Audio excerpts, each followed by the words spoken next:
So we started doing these hip thrusts on this specific machine about 5 weeks ago. I think I'm in my 5th week here, and I've improved significantly. 225s is what I was using my first time using these. And now for my first set, I did 45 and a 25 for 12 with a 3 to 5 second squeeze at the top at the end.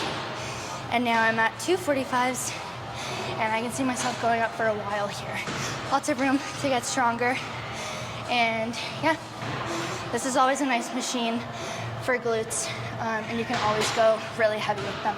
So I really like them.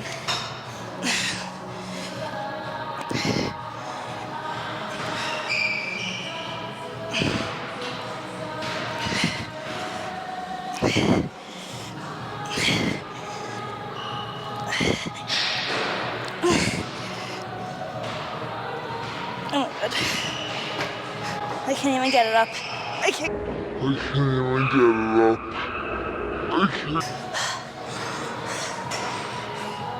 Did you see that? I couldn't get it up.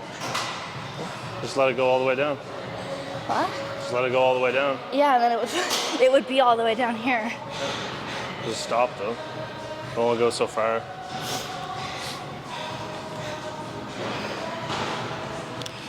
That was to failure. That was very much so to failure.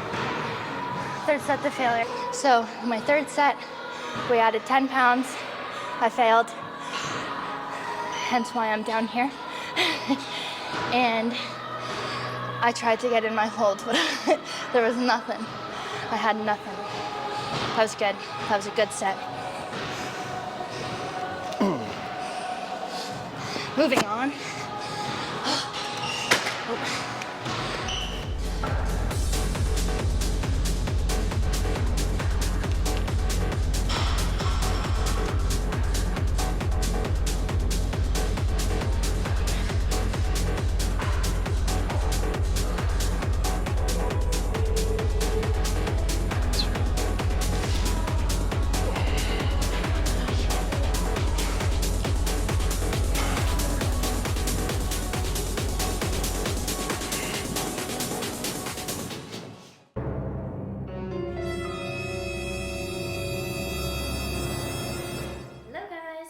Back from the gym.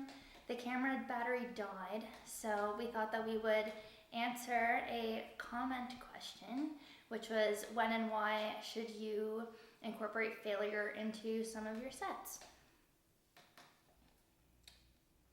Every day. So ultimately, what is failure or training to failure? Just be a failure. Bath. Be a failure. It's a movement. So training to failure ultimately means that you are pushing your muscles past their maximum capacity, which would be at like 0 reps in reserve. You have none left that you can give, but pushing beyond that and continuing to push the weight even for half reps or partials, or just getting the last little bit of exertion out into your set. That breaks down your muscle and then it builds it back up with recovery. So on your rest days or the days that you're not training upper body or lower body, whatever ones that you're pushing to, or many ways to recover, that is building hypertrophy. So that is building your muscle and it's making it grow. When you should incorporate failure into your training sets is when you're trying to achieve hypertrophy and trying to grow your muscles. That's your primary goal, just getting bigger. And also if you're an advanced lifter. If you're a beginner lifter, it's really not necessary because any movement that you do is ultimately going to respond to the stimulus set and respond to the muscle group that you're training. Not to say, don't use like 5 pounds for rows. If you can obviously lift heavier than that, make it a challengeable weight, but it's not necessary to go beyond failure. At that point that you're in, you're going to be noticing significant results anyways. Don't train to failure with every single set, every workout that you walk into the gym with that in mind. Not necessary to train to failure every single set. It's a tool that is used, especially if you are plateauing.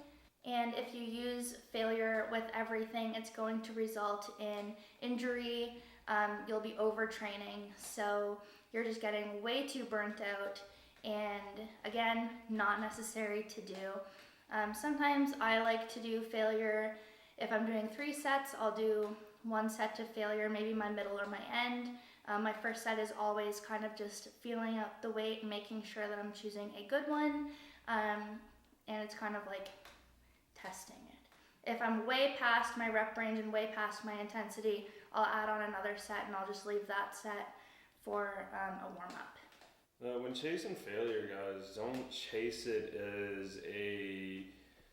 as a thing where you just lose form and you lose like track of the exercise itself. And when you do that, you're going to be chasing an injury, not failure. So when things start to get sloppy, or if your form slips, or if you're not controlling the weight, we've all seen the videos of, the preacher curls and stuff like that, where guys take it to failure and they end up tearing the bicep off the joints or their shoulder. It goes either way.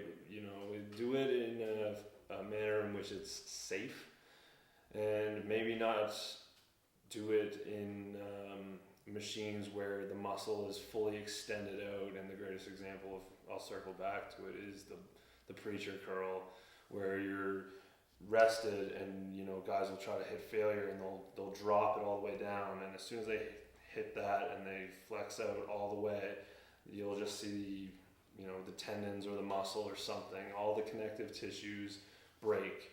And that's usually what you'll find is during these failure sets, or these where I guess you could say where you're going hardcore or lifting huge numbers or something.